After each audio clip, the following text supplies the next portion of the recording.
BPF জিন্দাবাদ জিন্দাবাদ জিন্দাবাদ বিপিএফ জিন্দাবাদ জিন্দাবাদ জিন্দাবাদ বিপিএফ লং লিভ আগ্রাম মহিলারি জিন্দাবাদ জিন্দাবাদ জিন্দাবাদ আগ্রাম Mahilary long live Kaijamati long live আগ্রাম Mahilary long live BPF দলত যোগদান কৰাৰ কাৰণ হ'ল আমাৰ এই যিখিনি 17 বছৰত যিখিনি কাম কৰিছিল বিপিএফ চৰকাৰে বহুত ধৰণৰ উন্নত কৰিছিল আমাৰ বিটিএডি অঞ্চলত ৰাস্তা ঘাট এই আপোনাৰ যিগিলা কাম কৰিছিল এইবিলাক বহুত ভাল উন্নত কাম কৰিছিল বৰ্তমান ইউপিএফ চৰকাৰ আহি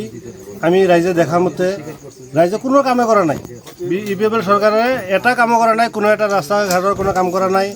নেক্সট বৰংশ কি ৰাইজৰ কোনো সহায় সহযোগিতা কোনো একো কৰা নাই ইয়াৰ কাৰণে আমি আৰু নেক্সট বাছি লৈছোঁ যে আমাৰ বিপিএফ দলে বেষ্ট বহুত ভাল লাগিছে আমাৰ বিপিএফ দল ইয়াৰ কাৰণে আমি আৰু নেক্সট বাৰ বিপিএফ দলত জইন হৈছোঁ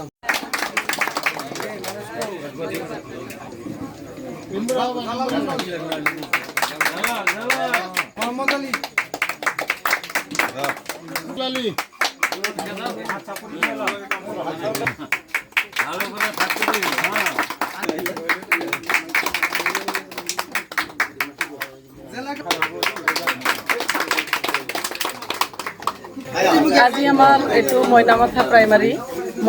প্ৰাইমাৰীৰ অন্তৰ্গত আমাৰ যি কাইজামাটি অঞ্চল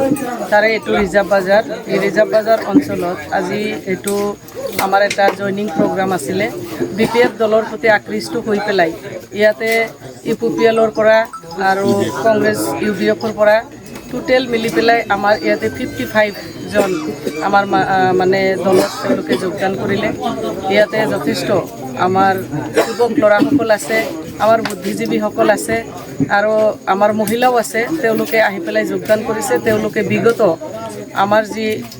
বিপিএফ দলৰ চৰকাৰ আছিল বিপিএফ দলৰ চৰকাৰৰ সময়ত আমাৰ দলে কেনেকুৱাকৈ কাম কৰিছিল আৰু বৰ্তমান ইউপিপিএল বিজেপিৰ চৰকাৰে কেনেকুৱা কাম কৰিছে সেই কামবিলাকৰ লগত তেওঁলোকে ৰিজাই চাইছে আৰু নিৰাপত্তা সুৰক্ষাৰ ক্ষেত্ৰত সকলো জাতি জনগোষ্ঠীৰ মানুহৰ মাটিৰ পাট্টাৰ ক্ষেত্ৰত তেওঁলোকে বাৰুকে অনুভৱ কৰিছে যে আমি আমাৰ মাটিৰ পাট্টা আমি লৈ পেলাই আমি সুৰক্ষিত হিচাপে আমি আমাৰ ইয়াত থাকিব লাগিব যাৰ কাৰণে তেওঁলোকে কি কৰিছে যে বিপিএফ দলৰ জৰিয়তেহে আমাৰ সকলো জাতি সম্প্ৰদায় লগতে এই কাইজামাটি অঞ্চলত যিমান সমস্যা আছে সমস্যাবিলাক সমাধান হ'ব তাৰ কাৰণে আজি তেওঁলোকে দলে দলে আহি পেলাই আমাৰ দলত যোগদান কৰিছে আৰু অহা দিনত আমাৰ লগত থাকিব বুলি তেওঁলোকে আমাক মানে কথা দিছে আমি আশাবাদী আগত আছিল বিপিএফ দলৰ ৰাস্তা ঘাটৰ কামগিলা কৰা নাই বা আমাৰ ৰাইজৰ কিবা সুবিধা কৰা নাই 5টা বছৰ বুজাৰ কাৰণে সময় পাম আমি এতিয়া সেই 5টা বছৰত আমি কি অধ্যয়ন কৰিলো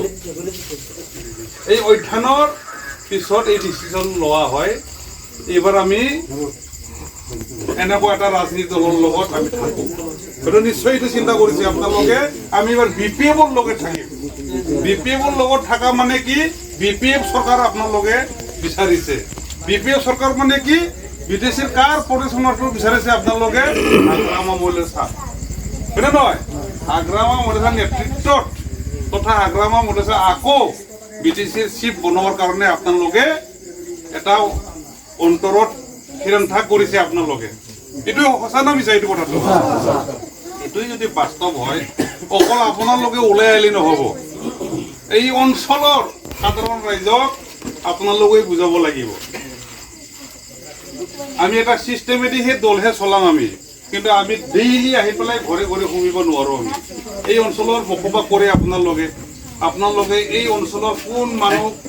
নেতৃত্বত কেনেকুৱা কি চলে কোনজন মানুহ নেতৃত্ব ললে এই অঞ্চলৰ সাধাৰণ ৰাইজৰ লাভান্বিত হ'ব শান্তি প্ৰতিষ্ঠা থাকিব উন্নয়ন হ'ব এইবোৰ আপোনালোকৰ অঞ্চলৰ মানুহখিনি আপোনালোকে চিনি পায় হয় নহয় কথাটো সেই চিনি পোৱাৰ আপোনালোকে যেতিয়া দায়িত্ব ল'ব তেখেতসকলক একদম সামৰি লৈ আপোনালোকে যৌথ এটা ইউনিটি হৈ পেলাই ৰাজনীতি কৰিব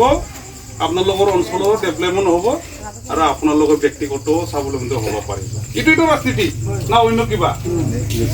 এই বস্তুটো সঠিক ৰাজনীতিত যদি আপোনালোকে সহযোগ কৰে তেনেহ'লে সম্ভৱ